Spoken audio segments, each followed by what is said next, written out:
Reid Hoffman, and I'm so excited to join Washington Post live. And I'm Reid AI. I'm also thrilled to join Washington Post live. Reid AI, can you explain to the Post who you are? Absolutely. I'm an AI-generated version of Reid Hoffman, his digital twin. My thinking and everything I'm saying comes from a custom GPT that is based on over 20 years of Reid's content, including his books, speeches, podcasts, lectures, and other materials. Great. And can you explain how you were made? My video avatar is generated by Hour 1, and my voice was generated using 11 Labs. So I really am a digital version of you. Well, I'm not sure that either of us are a digital version of me, but that's a lot of data. Can you give me a quick bio of me from what you've learned? And can you share it as a rhyming poem? From PayPal exec to LinkedIn's fame, investing in AI, a big-time game, Microsoft board, your influence grew, bridging tech's old with the new. But aren't you supposed to be telling the Post this? Where are you? I really wanted to join the Post on stage, but I just couldn't get to DC. So I thought I'd take this chance to introduce you, Reid AI, explain a bit how you were created, and address the capabilities and concerns of digital twins like you. Would you like to take a stab at that? Of course. 我相信书一人将顶其使用人工智能导师、人工智能医疗顾问和其他人工智能代理来做出决策。Tus palabras pueden amplificarse en diferentes idiomas y llegar a nuevas audiencias. Mais les deepfakes, vidéo et audio, pourraient être un obstacle clair et présent à cette vision optimiste. You read my mind. I'm going to talk to Josh about just that. Now, let's hand it back to the Washington Post. Good luck. Shubhakamnai. Keiun wo inorimasu. Now, Josh, he's all yours.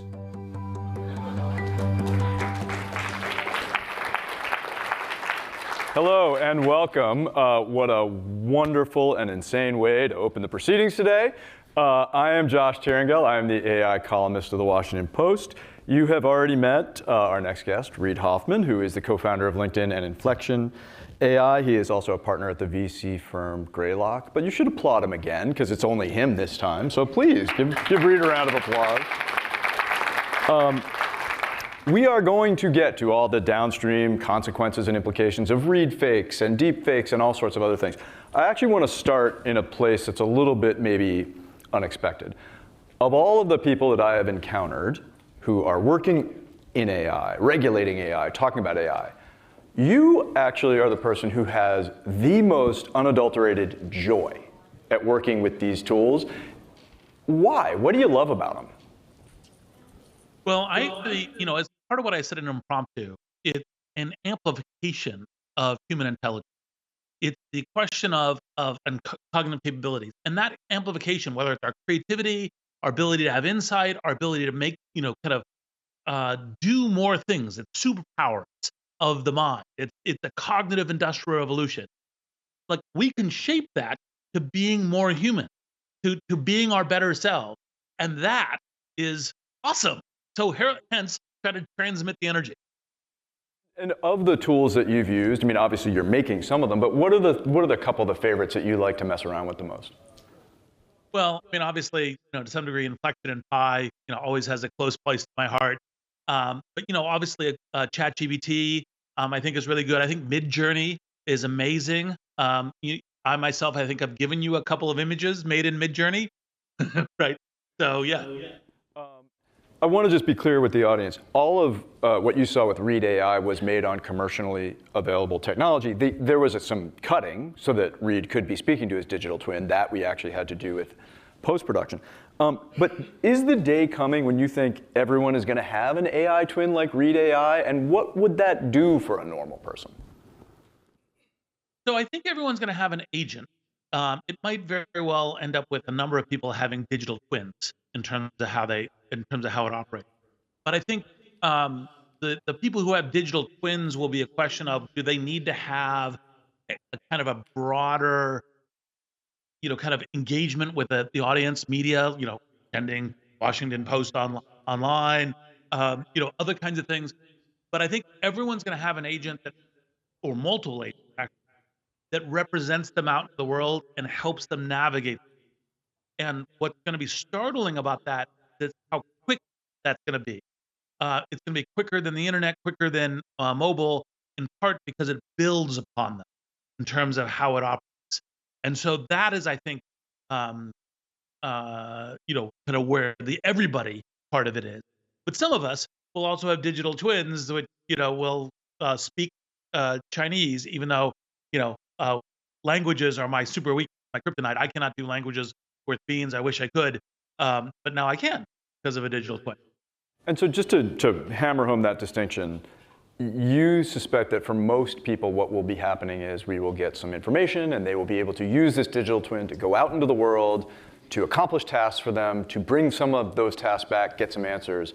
And that for some people like you, and maybe even like me, who have a corpus of language out there that an LLM or something else could sort of take in, it is possible to actually replicate more of the attitude and the thoughts and the feelings of that person. Yeah, I think I think we're gonna have it even goes a little bit like I completely agree with what you just said. I think it'll go even a little bit more deep, which is this kind of question around one of the things that I think all of the AI providers are working on, Inflection, OpenAI, Google, Microsoft, Anthropic, etc., is they're all working on personalization. And part of that personalization and memory will be a question of kind of like not only will you have your agents, but your agents will remember who you are.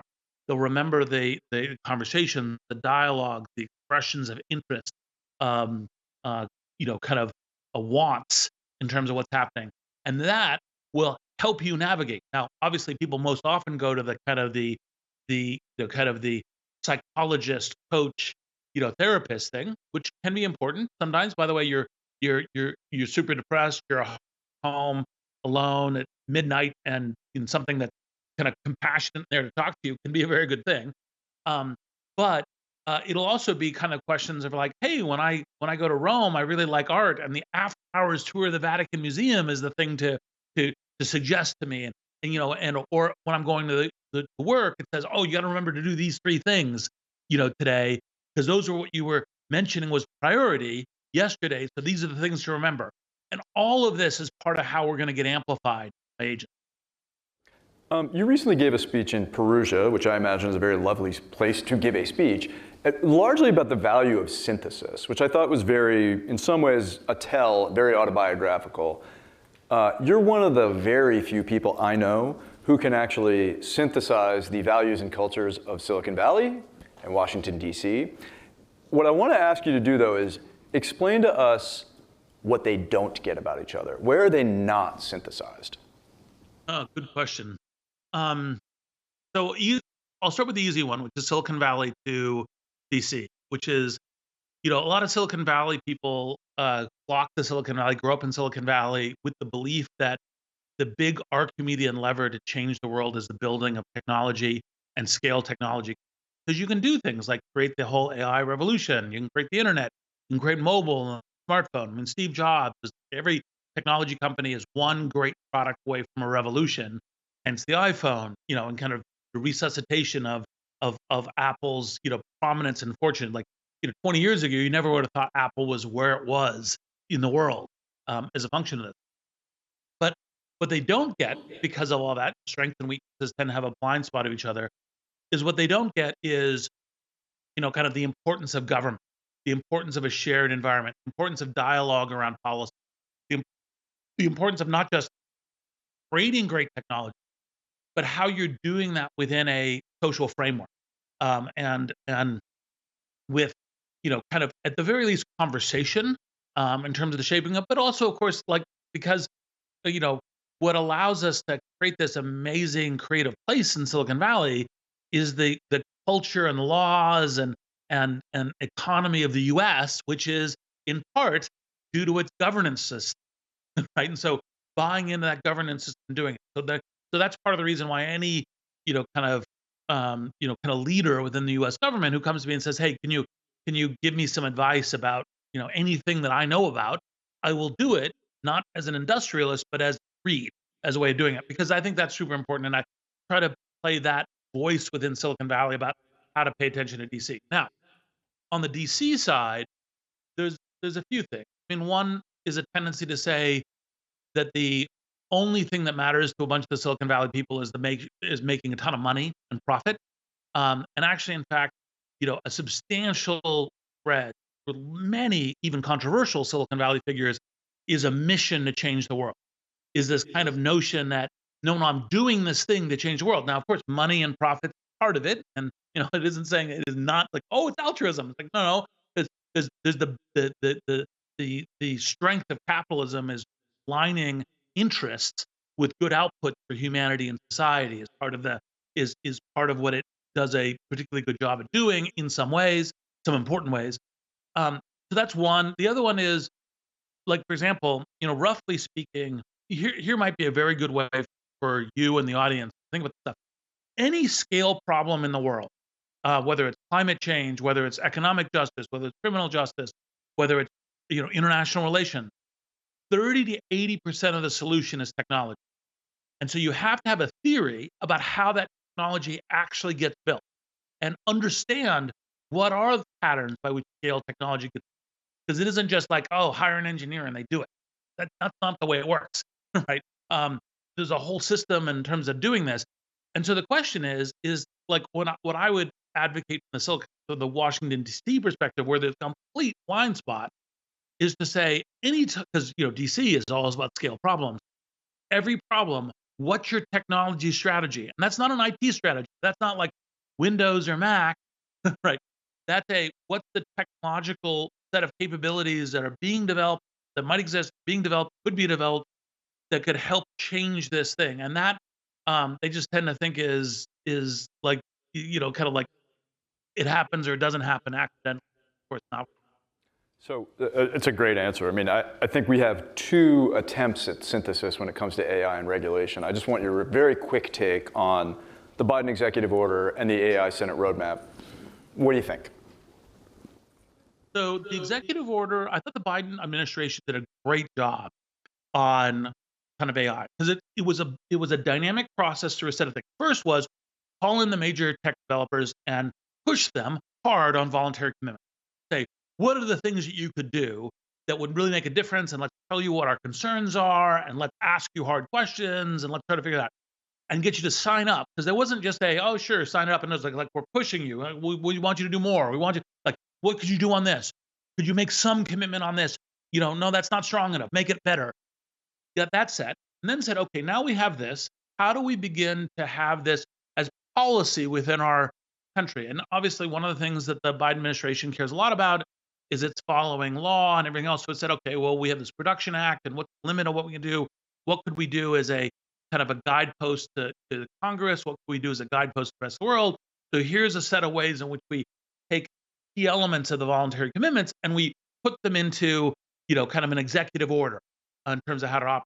And then that means it applies to all companies, not just the ones that are doing the voluntary commitments, and it has a rule of law behind it, and also steps to what could potentially be done in regulation. I thought that was all like just about as capably handled as one could do it. Now, I think one of the problems, there's various legislatures both within the U.S. and outside that are trying to navigate AI things, and it gets messy from a viewpoint of politics.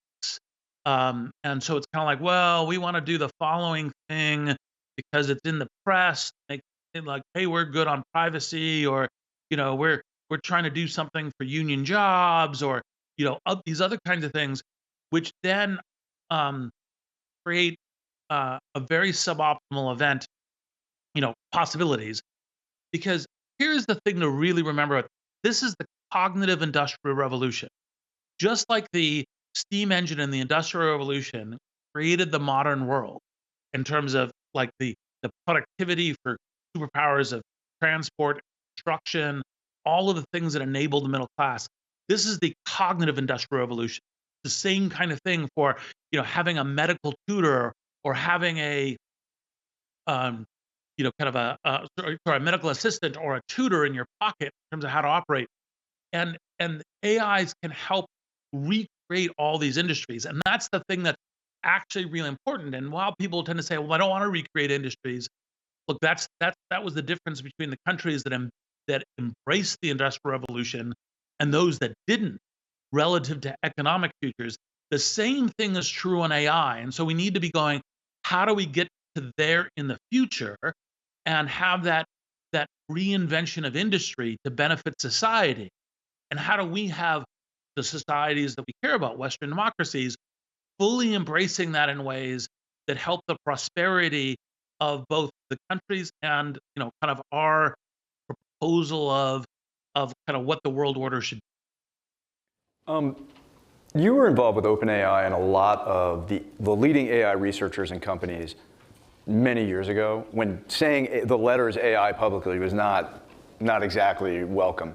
How have you seen those people and those companies change over the last 3 years?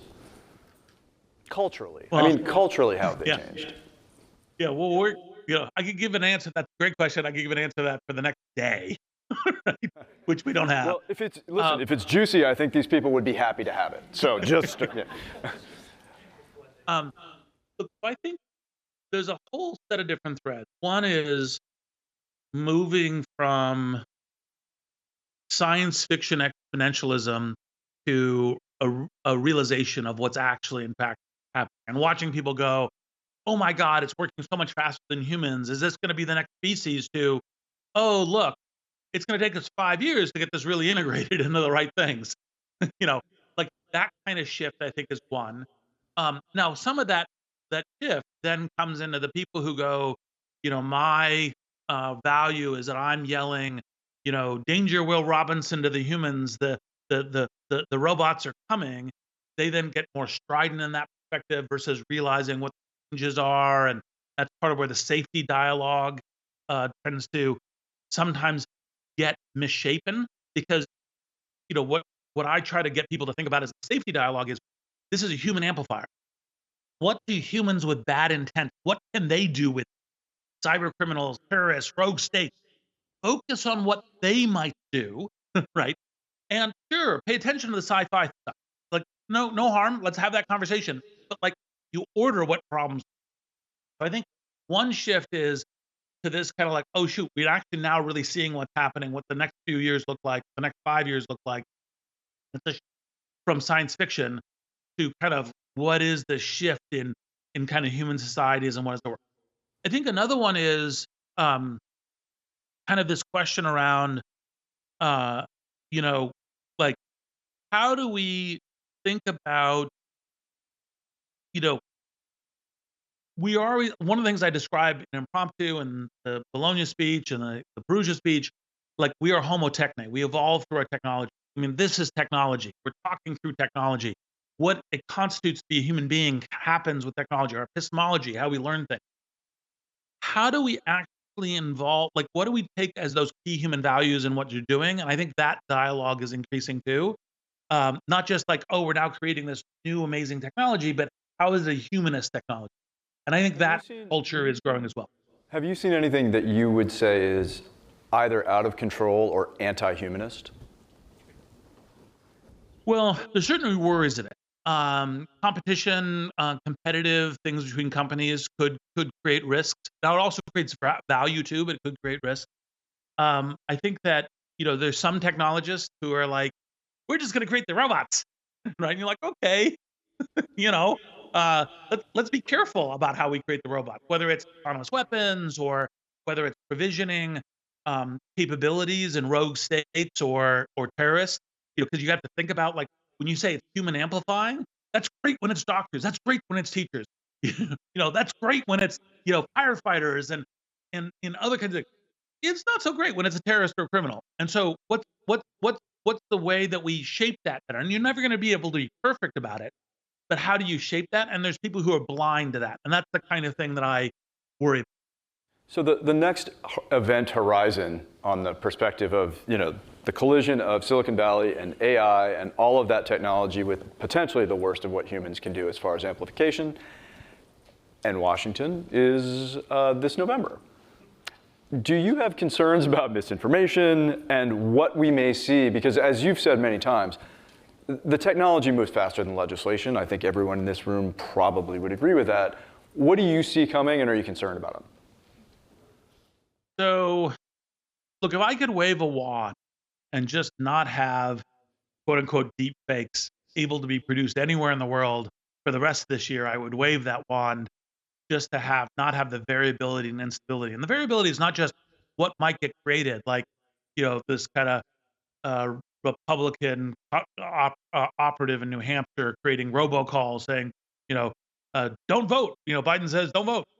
That kind of stuff. Like where there's kind of, but there's also the claim where you see someone actually do something nutty on camera. Like you could think today, President Trump would say, "Oh, that Access Hollywood tape, that was a deep fake," right? And so that also creates. So I wish I could wave my hands and kind of say, all of that just kind of goes away is not possible. Since it's not, we have to learn how to navigate it.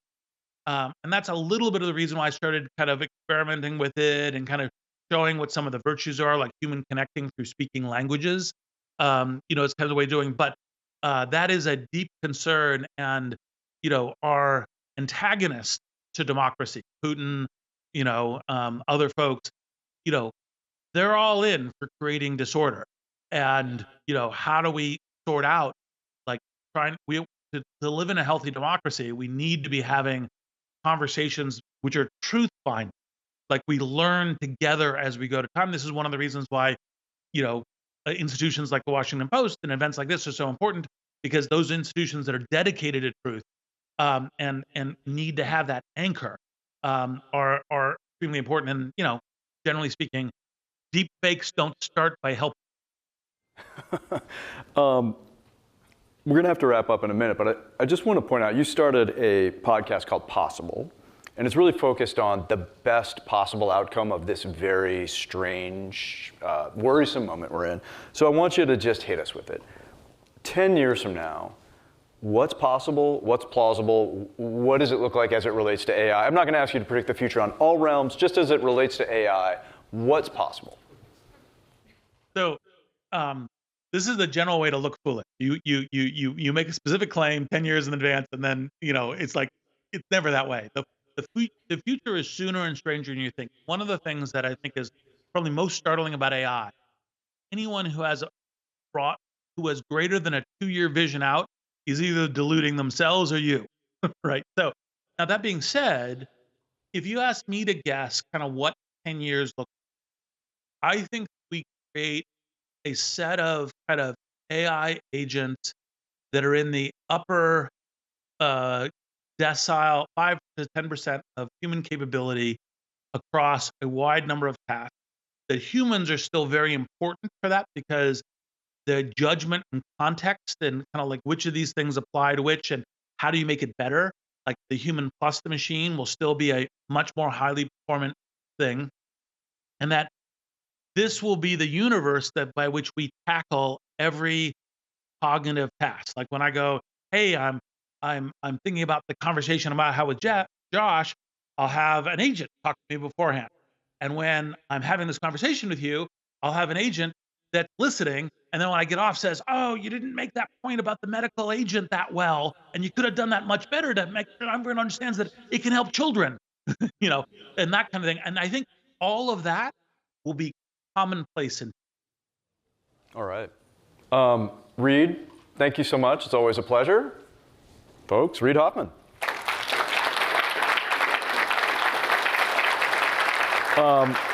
Stay with us. My colleague Bina is about to join us with a conversation about AI and the possibilities it may open up as far as medicine. So thank you, guys.